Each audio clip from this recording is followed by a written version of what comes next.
नमस्कार दोस्तों, स्वागत है आप सभी का हमारे इस विशेष कार्यक्रम में। आज हम जिस खबर को लेकर आए हैं वह देश भर के करोड़ों केंद्रीय कर्मचारियों और 65 लाख से अधिक पेंशन धारकों के लिए उम्मीद की एक नई किरण लेकर आई है। ये खबर सिर्फ वेतन या पेंशन की नहीं, बल्कि पूरे जीवन स्तर में बदलाव की कहानी है। क्योंकि अब चर्चा सिर्फ आम चर्चा नहीं रही, बल्कि अब 8वें वेतन आयोग को लेकर सरकार और विशेषज्ञों के स्तर पर गंभीर मंथन शुरू हो चुका है। भारत में हर एक दशक में एक वेतन आयोग का गठन किया जाता है, ताकि समय के साथ कर्मचारियों और पेंशन भोगियों की आवश्यकताओं के अनुरूप उनकी सैलरी, भत्ते और पेंशन को पुनर्समायोजित किया जा सके। छठा आया, 7वां भी आया और अब बारी है 8वें वेतन आयोग की, जो आने वाले सालों में एक बड़ी आर्थिक राहत का कारण बन सकता है। इसके गठन से जुड़ी तमाम संभावनाओं पर चर्चा चल रही है। सरकार से लेकर कर्मचारी यूनियनों तक, मीडिया से लेकर अर्थशास्त्रियों तक, सभी की नजरें अब इस पर टिक गई हैं। इस आयोग के तहत सबसे बड़ा बदलाव फिटमेंट फैक्टर में हो सकता है। वर्तमान में जो फिटमेंट फैक्टर 2.57 के आसपास है, उसे बढ़ाकर 2.67 या 2.86 तक ले जाने की बात कही जा रही है। इसका सीधा मतलब है कि न्यूनतम वेतन जो इस समय रुपए 18,000 है, वह बढ़कर रुपए 18,000 से अधिक हो सकता है। 26,000 से 52,000 तक भी हो सकता है। यानी कि एक बड़े वर्ग की मासिक आमदनी में भारी उछाल देखने को मिल सकता है। इसी तरह महंगाई भत्ते को लेकर भी बड़े बदलाव की संभावना है। मौजूदा समय में महंगाई भत्ता 55% के आसपास है और अनुमान है कि 1 जुलाई 2025 से यह 55% के आसपास होगा, 59% तक पहुंच जाएगा। सरकार इसे मूल वेतन में समायोजित कर सकती है और फिर से डीए को 0 से शुरू किया जाएगा। यह वही फॉर्मूला है जो हर वेतन आयोग के बाद अपनाया जाता है। इसका असर सिर्फ कर्मचारियों पर नहीं, बल्कि पेंशन धारकों पर भी बराबर होगा। उन्हें भी महंगाई राहत में यह बढ़ोतरी देखने को मिलेगी।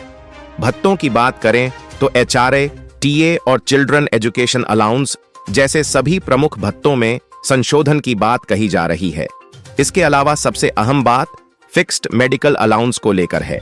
वर्तमान में 1,000 रुपये मिलने वाले इस मेडिकल अलाउंस को 3,000 रुपये किए जाने का प्रस्ताव सरकार तक पहुंच चुका है और खबर है कि इसे सैद्धांतिक मंजूरी भी दी जा चुकी है।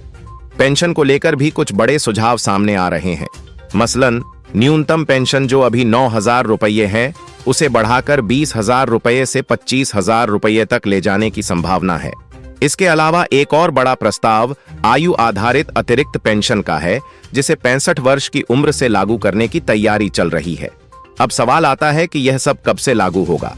तो आपको बता दें कि 8वां वेतन आयोग अगर समय पर गठित होता है तो इसे 1 जनवरी 2026 से लागू किया जा सकता है।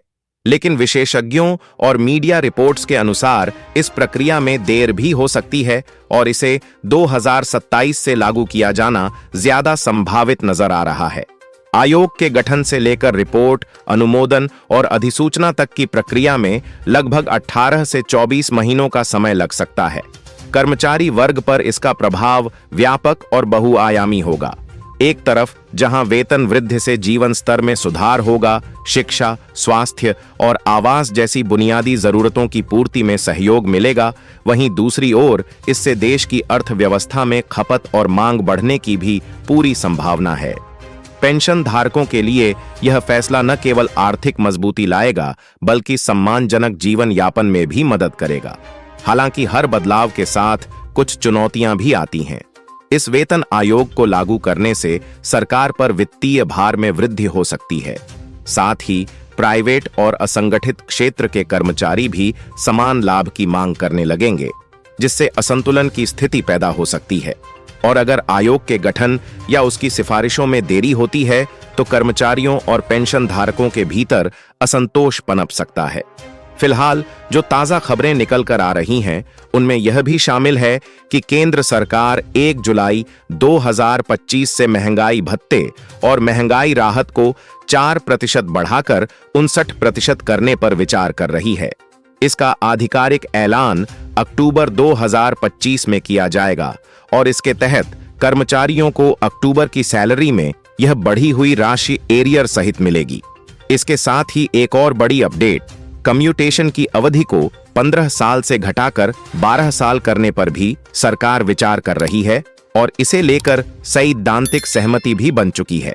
यानी कि जो पैसा कर्मचारी एक मुश्त लेते हैं उसकी वापसी की अवधि घटाई जाएगी, जिससे रिटायर होने के बाद की पेंशन में तेजी से सुधार हो सके।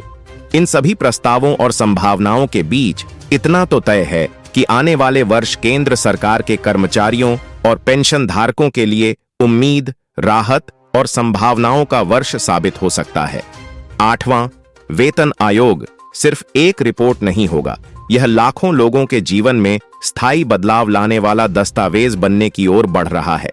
जय हिंद, जय भारत।